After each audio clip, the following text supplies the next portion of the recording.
Welcome, my friend, to Next Level Change Success, a change conversation for leaders, project and change practitioners for today and tomorrow. My name is Therese Perez of myvirtualchangemanager.com, and I'm an experienced change and project professional and people leader with many years of experience in the industry. I love business, and I love the people side of business especially. So nothing lights me up more than seeing people use change management, project management, and strong change leadership to engage, motivate, and inspire people, and ultimately transform organisations. If you've heard about change management and have no idea of what it involves, then you're in the right place. If you know about change management, but you want to take your practices to the next level, then this is where you should be. I'm going to share the stories of my experiences, interview some fantastic people, and I'm going to explore all of the challenges and opportunities that you face in organisations right now. So please join me and let's go and have some fun. Hello, and welcome to another episode of Next Level Change Success. My name is Therese Perez, and I'm the founder of myvirtualchangemanager.com. Welcome. It's winter here down in the southern hemisphere, and boy oh boy, it's chilly. Before I begin, I would like to acknowledge that I am recording on very chilly Tharawal country and pay my respects to the traditional custodians on the land on which I am recording, and elders both past, present and emerging. We're talking about the number one reason for change to exist, the change management discipline, for change capability to be formed in organisations. And I have been really considering this one, reflecting on it. It's taken a while really to land on this because I normally talk about a number of benefits when it comes to change, but I'm going to focus just on one today. So if someone was to ask me and say, Therese, tell me the number one reason why would I invest in change management discipline or in change practitioners or change support? And I would respond in one word, which is efficiency. In today's organizations, everyone needs to work efficiently, and building the change intelligence in your organization, bringing strategic change into your governance conversation and your governance frameworks. And if you don't have governance even existing within your organization, so if you're just a mid-size, mid-level organization and you don't have any sort of governance frameworks in place, I would highly recommend you start exploring that too, because through the discipline, there's almost this contradictory narrative that happens around governance, which is that it is onerous, it's bureaucracy, it's slow. That is not effective governance. Effective governance is ensuring that your decision making is on point, it's informed, and so that you can move at speed and with confidence and manage risk. And change discipline, when looking at the pace of change in organizations, ensuring that you have the right mechanisms in place for effective change, all has to do with efficiency. It has to do with improved outcomes. You will get a better return on your investment through introducing these disciplines into your organization. But most organizations actually aren't introducing change well, and the change discipline well, and not introducing project management discipline well. They're really struggling, and a lot of that has to do with, I guess, some of the archaic thinking around even these disciplines, which are quite young. And I'm not criticizing models. There are a lot of good models, change models out there, which match the maturity of the organization. So kind of slowing down organizations in their, I'll call it slowing down, I call it bringing in a sense of poise into organizations where decision making, you kind of come in and it's a bit like the wild west. People are like all over the shop. There's no clear strategy, and the leaders are just kind of reactive, making decisions, immediate, decisions based on what's in front of them, versus having that sense of strategic poise, intelligence, data-driven decision making. And in some organizations, it's hard to get to data-driven decision making when their data is so poor or their systems are so poor. But having the vision and having the strategy around the areas of focus is really critical. Having the project discipline, because essentially it will mean investing and uplifting the ways of working, which essentially projects are everything that you do, which is not just business as usual, standard, keep the lights on. All organizations are investing in projects. They just may not be calling it that. And being able to have a bit of a governance framework around it, have visibility around it, understand that impacts their existing ecosystems, the existing stakeholder landscape, and then bringing the change environment and the change discussion into that. We're looking at how effective are we being with the changes that we're making, and ensuring that productivity dip, which is an inevitable part of change, that gap is minimized. So, which improves efficiency. It improves the return on investment. It speeds it up. Without that discipline in your organization, it is going to be painful, slow. You're probably going to throw good money after bad when you don't have the change view on what is happening. And you will find yourself spinning your wheels and needing to invest more.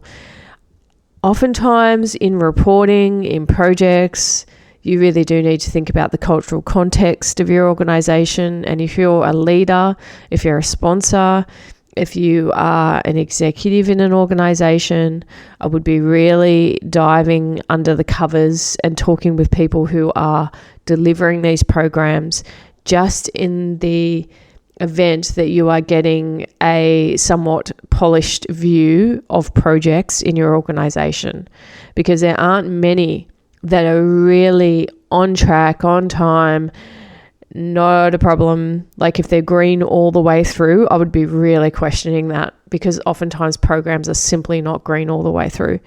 There's always hurdles that need to be overcome that can sometimes move a program or a project to red, and then it's about the recovery. How do you get those wheels turning again? But red is not an offensive color in the project environment. It's an alert, and it's saying that there's something to be investigated, looked at, worked on at an executive level to support this program to be on track.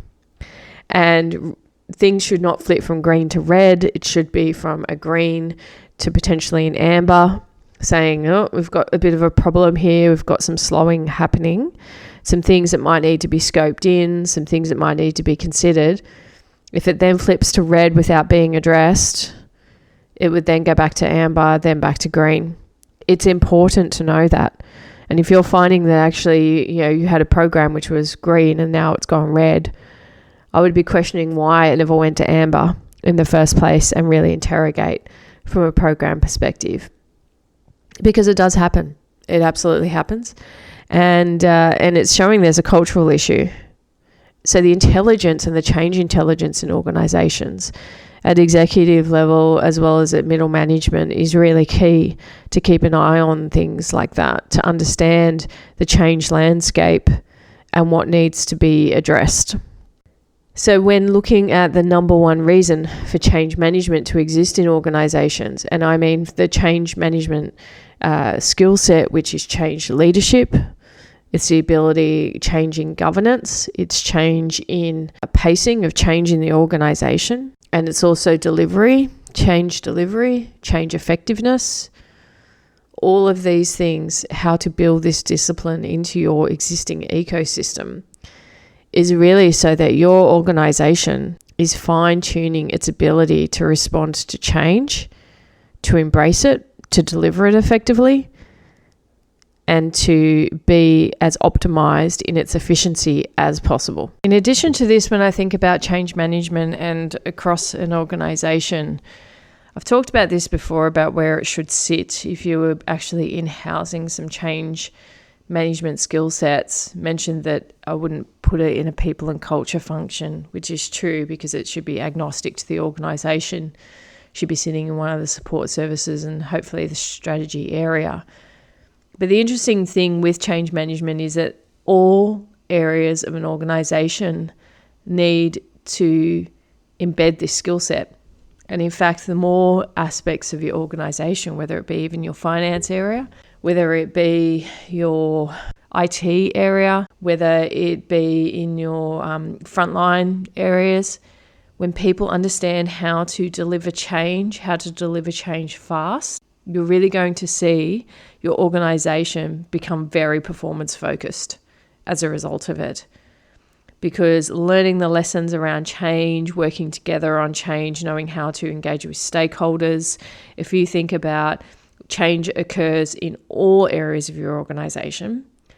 So being able to bring together a narrative across your organization about the changes you're going through from a BAU perspective, to which I say often, time and time again, there is no such thing as business as usual anymore. If I think about areas such as finance, risk, these other areas across an organization, they all need to know how to deliver change, because every year there'll be different financial accounting rules that get brought in, for example. That means that people leaders will need to know how to budget, what that budget looks like, how to manage the costs of the organization. Being able to coach that in and work with the people leaders around the change will improve the outcomes from a finance perspective.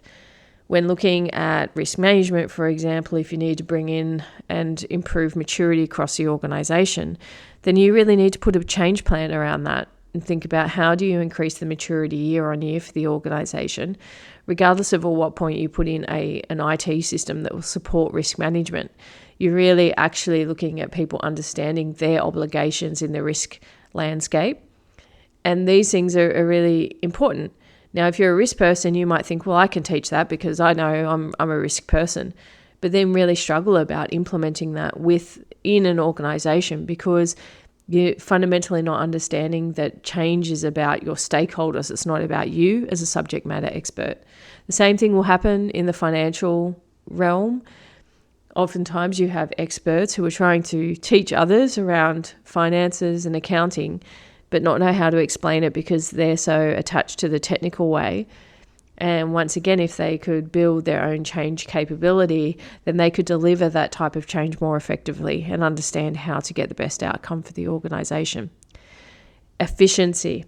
Always remember, what's the main aim of change and bringing in change skill sets and change capability is efficiency.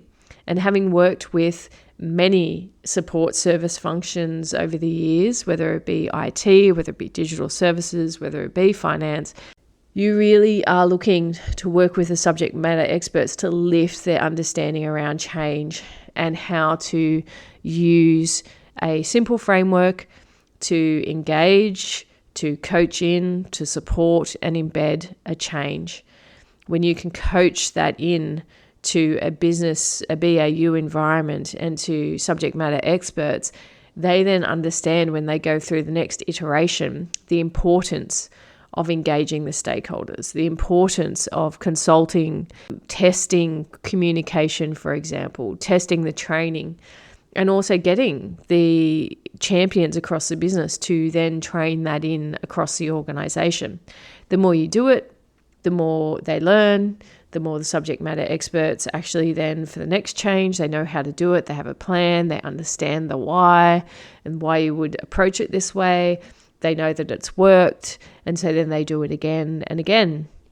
And as a result of that, you get better outcomes, because that's what this is all about: better outcomes, better performance, and once again, closing the gap, making sure that the productivity gap is the smallest gap then that you can create through building the change bridge for people to walk over, so they don't kind of dip into a bit of a chasm around a lack of productivity.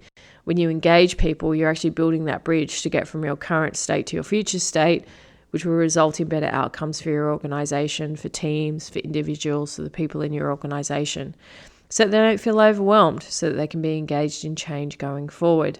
So efficiency, I will come back to it. Efficiency, time and time again. This is about efficiency. This is about return on investment. The change argument isn't about people. Oftentimes people will say, oh, change management is all about people, people needing to use the tech or the people side of things. It's actually about return on investment. It's about making sure that the organization, when they're spending their money in whether it be a project or an uplift or effort, that they're getting a positive return on investment with their people and for their organisation. So just consider those different aspects of change and the different lenses of change capability that you need to uplift across your organisation. Every individual needs to understand the concept of change and how to move people through change. Then also the pragmatics and the tools that could be introduced to govern change within your organisation. The change conversation that even general managers who may never have consciously talked about change before, having their ability to connect the dots around impacts to their areas will help them actually make decisions and prioritize more effectively. And then the delivery side of things and being able to capture lessons learned, that those are leveraged to be able to deliver future change. And I have worked in many organizations. It's one of the key things that I really do focus on in organizations. It's the concept of legacy, which is to document, to make sure documents are available. They're not locked down in any way, shape or form. And so that those lessons can be enduring and can be picked up, because there's not much change in organizations who've been around for a while that hasn't been delivered in the past. If you've been able to invest and been lucky enough to invest in change resource on projects or programs, there should be a repository of lessons learned that you can go and access, almost like a library that you can access, which talks about historical delivery which has happened and lessons that were learned to understand where the organization's at.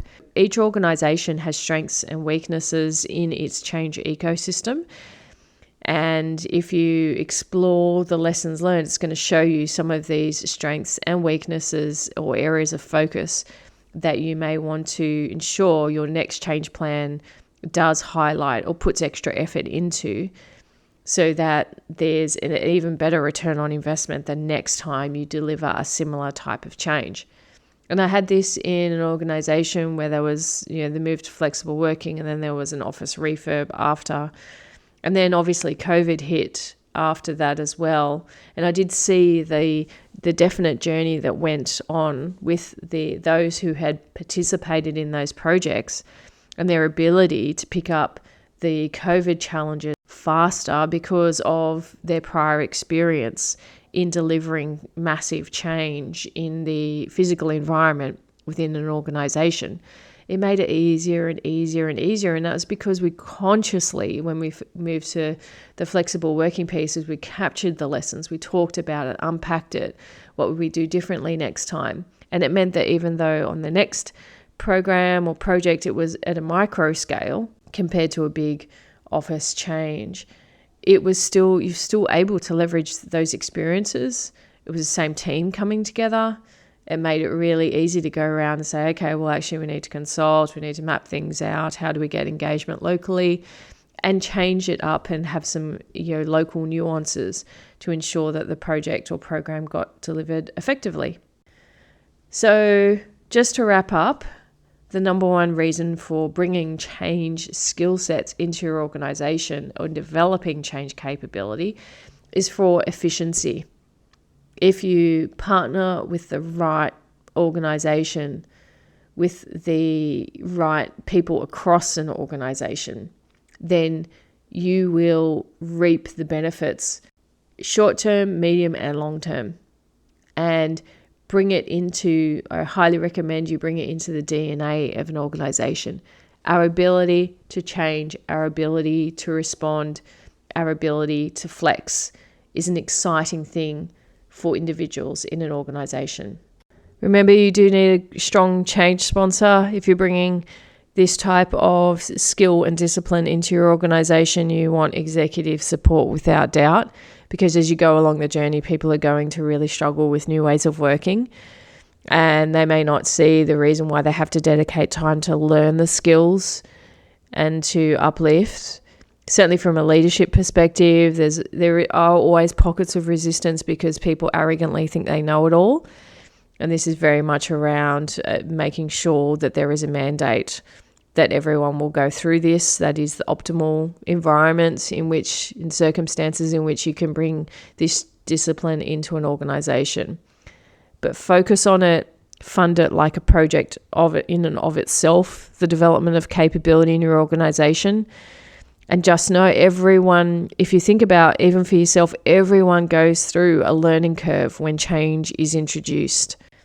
I hope that you have got some value from today's episode, and that if you are looking to put together the case for change and bringing change into an organization, that you can talk about the efficiencies, consider the investment that you're already making when it comes to projects and programs, and then consider the cost of a lack of change investment.